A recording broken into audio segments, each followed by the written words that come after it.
Assalamualaikum warahmatullahi wabarakatuh. Kami dari kelompok 8 mata kuliah perkembangan peserta didik dengan anggota Zilzian Nurindam Zailani, Akmal Taufikur Rahman, Ade Nur Habibah, Zafirah Marahaini, Syifa Khairunisa, dan saya sendiri Surga Sri Agustin. Pada kesempatan kali ini kami akan membahas tentang proses perkembangan kepribadian, kemandirian, dan penyesuaian diri peserta didik. Nah, langsung saja materi pertama akan disampaikan oleh Zafira. Baik, untuk kepribadian sendiri terdapat arti menurut para ahli. Yang pertama, menurut Gordon Allport, dia mengatakan kepribadian adalah sesuatu yang bisa berubah secara teratur, bertumbuh dan berkembang. Lalu menurut Konjaraningrat, merupakan ciri dari watak seseorang yang diperlihatkan dari lahir sampai lanjut usia. Lalu menurut George Herbert Mead, beliau mengatakan tingkah laku manusia dalam berkembang dan berlangsung seumur hidup dengan berinteraksi dengan anggota masyarakat. Sebenarnya masih banyak lagi arti dari kepribadian menurut para ahli. Jadi kesimpulan dari semuanya, kepribadian adalah suatu organisasi yang unik pada diri setiap individu yang ditentukan atau dipengaruhi oleh faktor-faktor bawaan dan lingkungan sehingga menjadi penentu atau mempengaruhi tingkah laku. Kepribadian juga mencakup kebiasaan, sikap, dan sifat yang dimiliki seorang apabila berhubungan dengan orang lain. Baik, untuk selanjutnya yaitu fase perkembangan kepribadian. Ada 3 fase, yaitu fase pertama didapatkan pada usia 1 sampai 2 tahun atau kita bisa sebut dimulai sejak dini. Jadi saat anak tersebut mulai mengenal dirinya sendiri. Pada fase ini kita bisa membedakan kepribadian seseorang menjadi 2 bagian, yaitu bagian pertama berisi unsur-unsur dasar berupa sikap yang disebut dengan attitudes, yang kurang lebih bersifat permanen dan tidak mudah berubah di kemudian hari. Lalu adapun unsur-unsur strukturnya, yaitu basic personality structure atau struktur dasar kepribadian. Dan capital personality atau kedua unsur tersebut merupakan sifat dasar manusia yang telah dimiliki sebagai warisan biologis dari kedua orang tuanya. Lalu bagian kedua yaitu berisi unsur-unsur yang terdiri dari keyakinan-keyakinan atas anggapan-anggapan yang lebih fleksibel yang sifatnya itu mudah berubah ataupun dapat ditinjau kembali di kemudian hari. Selanjutnya fase kedua, fase ini merupakan fase yang sangat efektif, di mana fase kedua ini bisa terjadi pada usia 2 sampai 3 tahun. Fase ini diawali dengan perkembangan yang dimana rasa jadi seorang itu memiliki perkembangan karakternya sesuai dengan tipe pergaulan yang ada di lingkungannya, termasuk struktur tata nilai maupun struktur budayanya. Lalu dalam fase ini berlangsung relatif panjang sampai anak menjelang masa kedewasaan, sehingga kepribadian tersebut mulai tampak dengan tipe-tipe perilaku yang khas yang tampak dalam hal ini, seperti halnya dorongan-dorongan atau drives, seperti kehendak manusia untuk melakukan suatu aktivitas yang selanjutnya akan membentuk motif-motif tertentu. Kenapa motif-motif tertentu? Karena untuk mewujudkan sesuatu keinginan. Jadi bisa membedakan atas kehendak dan nafsu-nafsu. Seperti halnya bersifat kultural yang artinya sesuai dengan tingkah peradaban dan tingkah perkembangan seseorang. Sedangkan nafsu-nafsu merupakan kehendak yang terdorong oleh kebutuhan biologis, misalnya nafsu makan ataupun birahi, amarah dan yang lainnya. Adapun naluri atau insting, suatu dorongan yang bersifat kodrati yang melekat dengan hakikat makhluk hidup. Misalnya seorang ibu memiliki naluri yang begitu kuat untuk memiliki anak. dan membesarkan sampai dewasa. Naluri ini bisa dilakukan pada setiap makhluk hidup tanpa perlu belajar dahulu, seolah-olah telah menyatu dengan hakikat makhluk hidup sendiri. Lalu untuk ketiga itu getaran hati atau emosi. Emosi atau getaran hati itu sesuatu yang abstrak ataupun tidak jelas yang menjadi sumber perasaan manusia. Di sini emosi dapat menjadi pengukur segala sesuatu yang ada pada jiwa manusia seperti senang, sedih, indah, ataupun serasi dan yang lainnya. Lalu perangai, apa itu perangai? Perangai itu perwujudan dan perpaduan antara hati dan pikiran manusia yang tampak dari raut muka ataupun gerak-gerik seseorang. Perangai ini merupakan salah satu unsur dari kepribadian yang mulai real dan dapat dilihat dan diidentifikasikan oleh seseorang. Lalu intelijensi atau intelijensi quotient or IQ, tingkat kemampuan berpikir yang dimiliki oleh seseorang. Sesuatu yang termasuk dalam inteligensi ialah IQ, memori pengetahuan, serta pengalaman yang telah diperoleh seseorang melakukan sosialisasi. Lalu bakat atau talent pada hakikatnya merupakan sesuatu yang abstrak yang diperoleh seseorang karena warisan biologis dari orang tuanya ataupun oleh leluhur-leluhurnya, seperti bakat seni, olahraga, berdagang, berpolitik, dan lain-lain. Bakat merupakan sesuatu yang sangat mendasar dalam mengembangkan keterampilan yang ada pada diri seseorang. Setiap orang memiliki bakat yang berbeda-beda walaupun berasal dari ayah dan ibu yang sama. Lalu fase ketiga yaitu di mana fase ini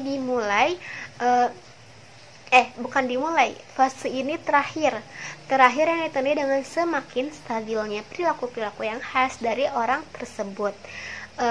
Seperti halnya perkembangan yang relatif tetapi terbentuknya perilaku-perilaku yang khas dengan kepribadian yang bersifat abstrak. Setelah kepribadian terbentuk secara permanen, maka dapat diklasifikasikan tipe-tipe kepribadian, yakni kepribadian normatif, kepribadian otoriter, dan kepribadian perbatasan.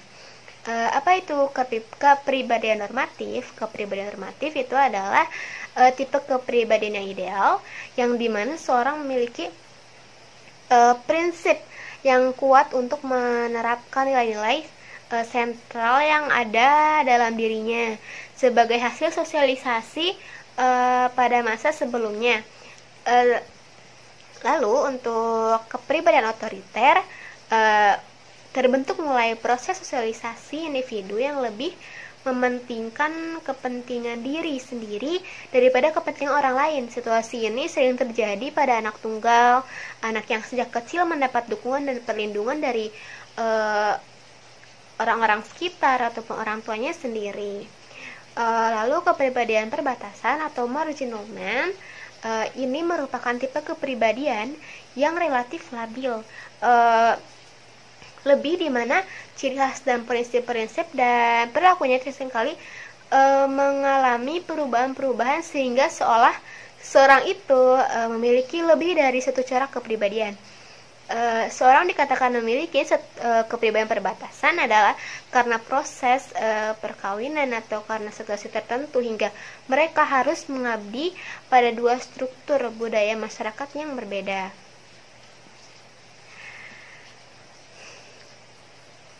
Sekian dari kepribadian dan fase perkembangan dari kepribadian. Assalamualaikum warahmatullahi wabarakatuh. Nama saya Surga Sri Agustin dengan NPM 1921220095. Di sini saya akan menjelaskan tentang faktor yang mempengaruhi kepribadian. Yang pertama adalah lingkungan alam. Nah, pola perilaku masyarakat dipengaruhi oleh lingkungan hidupnya. Contoh, perbedaan iklim dan sumber daya alam yang menyebabkan manusia harus menyesuaikan diri dengan lingkungan hidupnya, atau dengan kata lain adalah beradaptasi. Yang kedua adalah genetik. Manusia mempunyai biologis yang unik dan berbeda-beda antara satu dengan yang lainnya. Contoh, anak kembar. Meskipun mereka kembar identik, tapi mereka pasti memiliki perbedaan dari bakat maupun sifatnya. Kemudian ada kebudayaan. Nah, nilai-nilai dan norma yang mengatur perilaku dan mempengaruhi pembentukan kepribadian. Contoh, negara bagian barat diperbolehkan memakai pakaian terbuka, sedangkan negara bagian timur tidak. Nah, yang terakhir adalah sifat. Sifat merupakan perubahan perilaku yang baik maupun buruk. Contoh yang baik, jujur, berpikir positif, dan suka menolong. Nah, yang buruknya adalah merasa iri, malas mengerjakan tugas, atau berbohong. Kemudian ada kemandirian. Nah, istilah kemandirian berasal dari kata diri yang mendapat awalan ke dan akhiran en. Kemudian membentuk satu kata keadaan atau kata benda. Karena kemandirian berasal dari kata diri, maka pembahasan mengenai kemandirian tidak bisa lepas dari pembahasan tentang perkembangan diri itu sendiri, yang dalam konsep Carl Rogers disebut dengan istilah self. Karena diri itu merupakan inti dari kemandirian. Dengan demikian, dapat dipahami bahwa kemandirian atau otonomi adalah kemampuan untuk mengendalikan dan mengatur pikiran, perasaan, dan tindakan sendiri secara bebas, serta berusaha sendiri untuk mengatasi perasaan-perasaan malu dan ragu-ragu. Nah, menurut Desmita, perkembangan kemandirian merupakan masalah penting sepanjang rentan kehidupan manusia. Perkembangan kemandirian sangat dipengaruhi oleh perubahan-perubahan fisik yang pada gilirannya dapat memicu terjadinya perubahan emosional, perubahan kognitif, yang kemudian memberikan pemikiran logis tentang cara berpikir yang mendasari tingkah laku, serta perubahan nilai dalam peran sosial melalui pengasuhan orang tua dan aktivitas individu. Yang selanjutnya adalah bentuk-bentuk kemandirian. Assalamualaikum warahmatullahi wabarakatuh. Perkenalkan, nama saya Ade Nur Habibah, NPM 192122083. Di sini saya akan menjelaskan tentang bentuk-bentuk kemandirian, kemudian karakteristik kemandirian, dan juga tingkatan-tingkatan kemandirian. Yang pertama, bentuk-bentuk kemandirian. Ada 4 bentuk kemandirian, yaitu kemandirian emosi, kemandirian ekonomi, kemandirian intelektual, dan juga kemandirian sosial. Yang pertama, kemandirian emosi, yaitu kemampuan untuk mengontrol emosi sendiri dan tidak tergantungnya kebutuhan emosi pada orang lain. Nah, dalam kemandirian emosi, peranan orang tua hendaklah menjadi contoh bagi anak-anaknya. Dan jangan sampai orang tua bersikap kasar, kemudian acuh tak acuh, dan sering memarahi anaknya. Karena jika hal itu terjadi, maka itu akan membuat anak menjadi egois, kemudian temperamental, tidak memiliki tenggang rasa, sering menyendiri, dan yang lebih mengkhawatirkan lagi, anak akan mengikuti perilaku ataupun perlakuan orang tuanya ketika ia sudah beranjak dewasa. Nah, orang tua di sini harus bisa memposisikan diri sebagai teman ataupun sahabat dan juga pembimbing bagi anak-anaknya.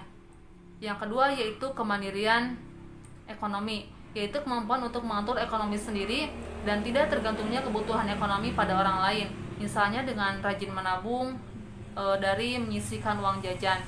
Yang ketiga yaitu kemandirian intelektual, yaitu kemampuan untuk mengatasi permasalahan yang dihadapi, misal ketika menghadapi ataupun mendapatkan kesulitan atau masalah dalam hal akademik, maka anak bisa menyelesaikannya dengan meminta bantuan kepada orang tuanya ataupun mencari jalan keluar sendiri dengan memanfaatkan teknologi. Yang keempat yaitu kemandirian sosial, yaitu kemampuan untuk mengadakan interaksi dengan orang lain tanpa tergantung pada aksi orang lain. Misal ketika ia mengikuti bimbel ataupun kursus, otomatis dia akan menemukan lingkungan baru, bertemu dengan teman-teman yang baru, dan itu akan merangsang anak untuk melakukan interaksi secara langsung.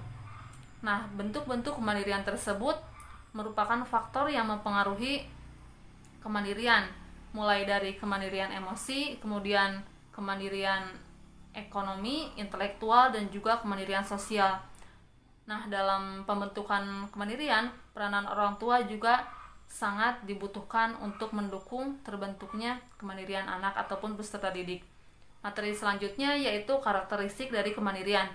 Ada 3 karakteristik kemandirian, yaitu kemandirian emosional, kemandirian tingkah laku, dan juga kemandirian nilai.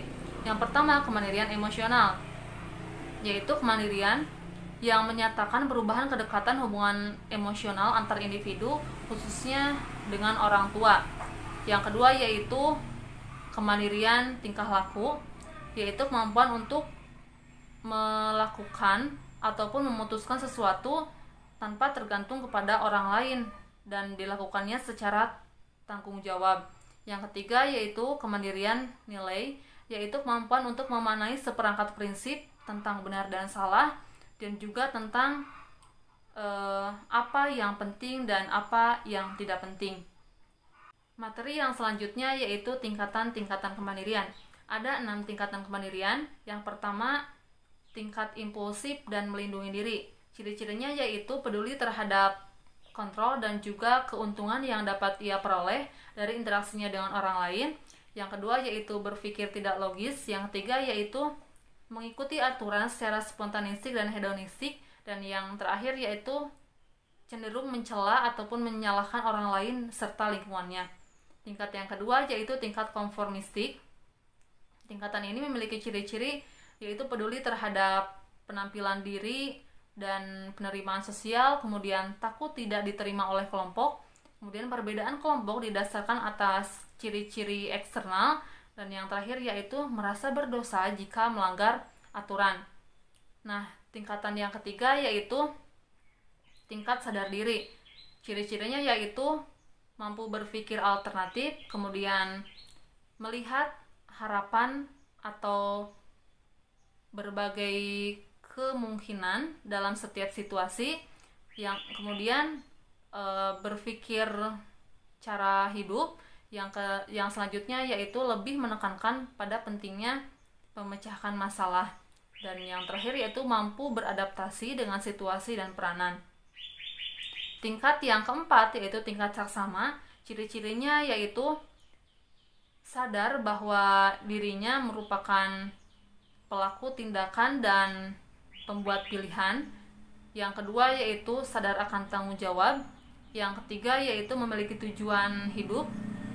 Dan yang keempat yaitu mampu berpikir kompleks atas dasar pola analisis. Tingkat yang kelima yaitu tingkat individualitas. Tingkat ini memiliki ciri-ciri yaitu adanya peningkatan kesadaran individualitas ataupun individu, kemudian lebih toleran terhadap diri sendiri dan juga orang lain, dan yang terakhir yaitu peduli terhadap perkembangan dan masalah-masalah sosial. Tingkatan yang terakhir yaitu tingkat mandiri. Ciri-cirinya yaitu cenderung lebih bersikap objektif dan realistik terhadap diri sendiri dan juga orang lain, kemudian sadar bahwa dirinya memiliki ketergantungan terhadap orang lain, artinya dirinya merupakan makhluk sosial. Dan ciri yang terakhir yaitu mampu mengekspresikan perasaan dengan penuh keyakinan dan juga keceriaan. Saya di sini akan menjelaskan tentang pentingnya kemandirian bagi peserta didik dan perkembangan kemandirian peserta didik dan implikasinya bagi pendidikan. Baik. Untuk yang pertama, pentingnya kemandirian bagi peserta didik. Di dalam suatu proses pembelajaran, peserta didik itu selalu diarahkan untuk agar menjadi peserta didik yang mandiri. Ya. Untuk menjadi mandiri, peserta didik itu harus belajar secara individu. Dengan kemandirian yang dimiliki, akan menjadikan peserta didik itu sadar akan kebutuhan belajar yang harus dilakukannya tanpa ada dorongan dari orang lain.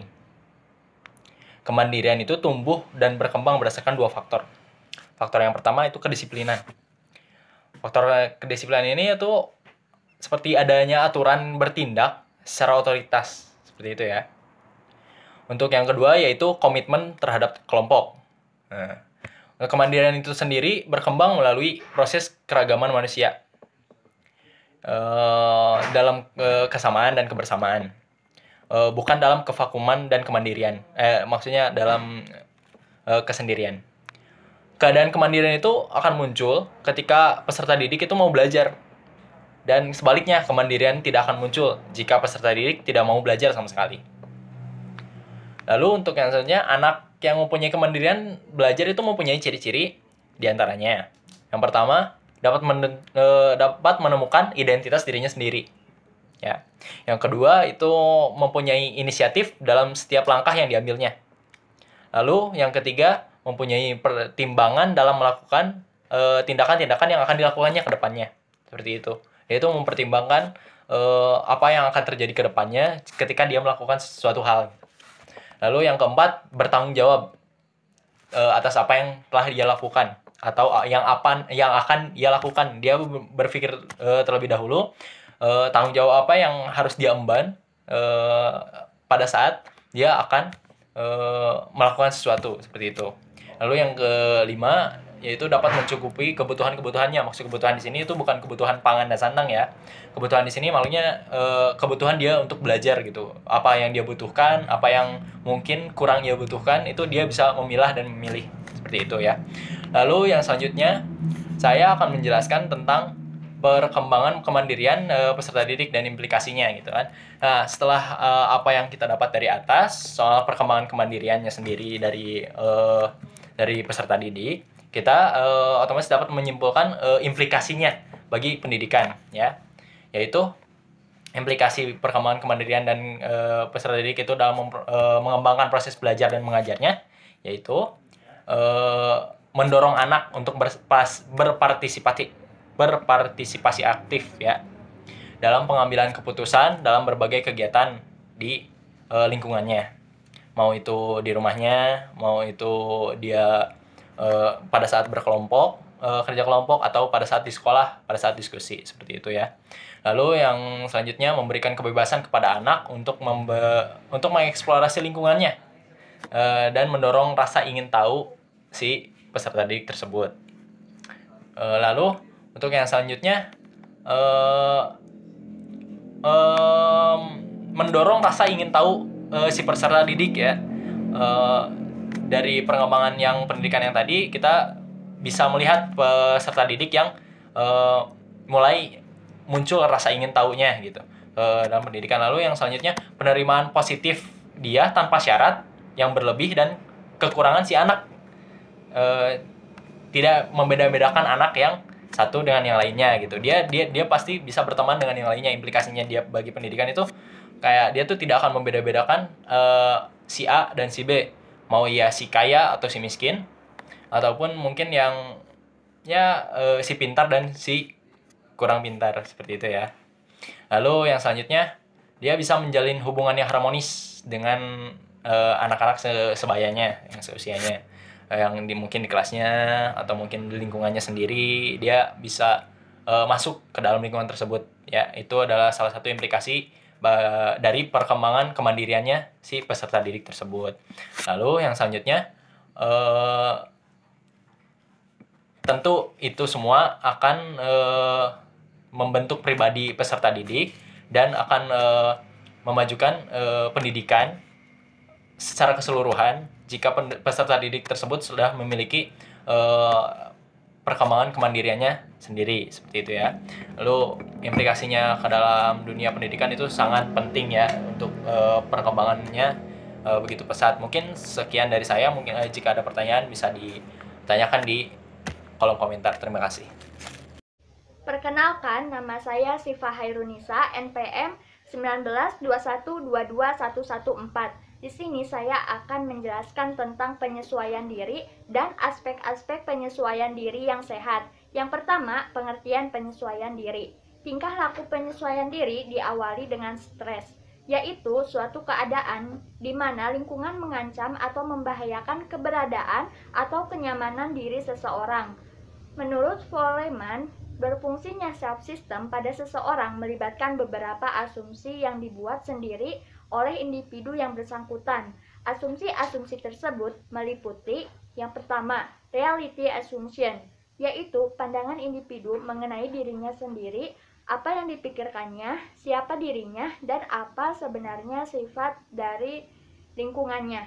Yang kedua, possibility assumption, yaitu pandangan individu mengenai hal-hal yang mungkin tentang perubahan-perubahan, tentang kesempatan pengembangan diri, dan hubungannya dengan lingkungan sosialnya. Dan yang ketiga, value assumption, yaitu pandangan individu tentang baik dan buruk, salah dan benar, tentang yang diakui dan yang tidak diakui. Asumsi-asumsi inilah yang akhirnya membentuk frame of reference, yang merupakan suatu pandangan yang menetap pada diri individu dalam hubungannya dengan lingkungan, serta merupakan hal penting untuk mengarahkan tingkah laku individu tersebut. Dalam beberapa hal, frame of reference yang dimiliki individu merupakan dasar untuk mengevaluasi pengalaman-pengalaman baru.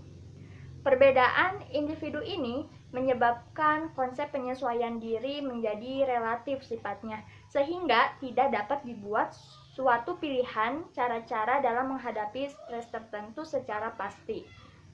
Cara dalam menghadapi diri itu dikatakan relatif karena yang pertama, penyesuaian diri dirumuskan dan dievaluasi dalam pengertian kemauan seseorang untuk mengubah atau untuk mengatasi tuntutan yang mengganggunya. Kemampuan ini berubah-ubah sesuai dengan nilai-nilai kepribadian dan tahap perkembangannya. Yang kedua, kualitas dan penyesuaian diri berubah-ubah terhadap beberapa hal yang berhubungan dengan masyarakat dan kebudayaan. Dan yang terakhir, adanya variasi tertentu pada individu. Kemudian, mengenai aspek-aspek penyesuaian diri yang sehat. Penyesuaian diri yang sehat lebih merujuk pada konsep sehatnya kehidupan pribadi seseorang, baik dalam hubungannya dengan diri sendiri, dengan orang lain, maupun dengan lingkungannya. Sistem penyesuaian diri ini merupakan kondisi untuk mengembangkan diri secara optimal. Mengacu pada beberapa konsep tentang sehatnya kepribadian individu yang diajukan oleh beberapa ahli, seperti kepribadian normal, kepribadian produktif, maka secara garis besar, penyesuaian diri yang sehat dapat dilihat dari 4 aspek kepribadian, yaitu yang pertama, kematangan emosional, mencakup aspek-aspek kemantapan suasana kehidupan emosional, kemantapan suasana kehidupan kebersamaan dengan orang lain. Yang kedua, kematangan intelektual yang terdiri dari kemampuan mencapai wawasan diri sendiri, kemampuan memahami orang lain, kemampuan mengambil keputusan, dan keterbukaan dalam mengenal lingkungan. Dan yang ketiga, kematangan sosial mencakup aspek-aspek keterlibatan dalam partisipasi sosial, kesediaan kerjasama, kemampuan kepemimpinan, sikap toleransi, dan keakraban dalam pergaulan. Lalu yang terakhir, tanggung jawab mencakup aspek-aspek sikap produktif dalam mengembangkan diri, melakukan perencanaan, dan melaksanakannya secara fleksibel. Sikap empati, bersahabat dalam hubungan interpersonal, lalu kesadaran akan etika dan hidup jujur, melihat perilaku diri dari segi konsekuensi atas dasar sistem nilai, dan terakhir kemampuan bertindak independen. Sekian dari saya, baik, terima kasih. Selanjutnya mengenai faktor-faktor yang mempengaruhi penyesuaian diri yang akan dijelaskan oleh Akmal. Faktor-faktor yang mempengaruhi penyesuaian diri. Yang pertama adalah hubungan orang tua dan anak. Maksudnya adalah bagaimana si orang tua tersebut mengasuh sang anak, apakah secara demokratis, yaitu membiarkan si anak bereksplorasi, atau secara otoriter, di mana si orang tua mengekang sang anak. Yang kedua adalah iklim intelektual keluarga. Maksudnya adalah bagaimana si keluarga tersebut membantu perkembangan intelektual si anak, dan bagaimana si keluarga tersebut membantu perkembangan berpikir logis dan rasional sang anak. Yang ketiga adalah iklim emosional keluarga. Maksudnya adalah bagaimana stabilitas komunikasi si anak dengan anggota keluarga yang lain. Dan yang terakhir adalah iklim hubungan sosial anak dalam sekolah. Maksudnya adalah bagaimana si lingkungan sekolah tersebut membantu perkembangan intelektual sang anak. Kesimpulannya adalah ada hubungan positif antara kemandirian dan penyesuaian diri dalam proses pembelajaran di suatu lingkungan pendidikan. Manusia tidak dilahirkan dalam keadaan telah mampu menyesuaikan diri. Maka kepribadian dibutuhkan untuk menyesuaikan diri terhadap lingkungan hidup. Pertumbuhan dan perkembangan memerlukan proses yang cukup unik. Proses kepribadian, kemandirian, dan penyesuaian diri dipengaruhi oleh beberapa faktor, yaitu hubungan orang tua anak, iklim intelektual keluarga, iklim emosional keluarga. Dari konsep sosiopsikogenetik, penyesuaian diri dipengaruhi oleh faktor iklim lembaga sosial dalam lingkungan pendidikan seperti hubungan guru dengan siswa, serta iklim intelektual sekolah. Demikian yang dapat kami sampaikan. Terima kasih atas perhatiannya dan mohon maaf apabila ada kekurangan. Wassalamualaikum warahmatullahi wabarakatuh.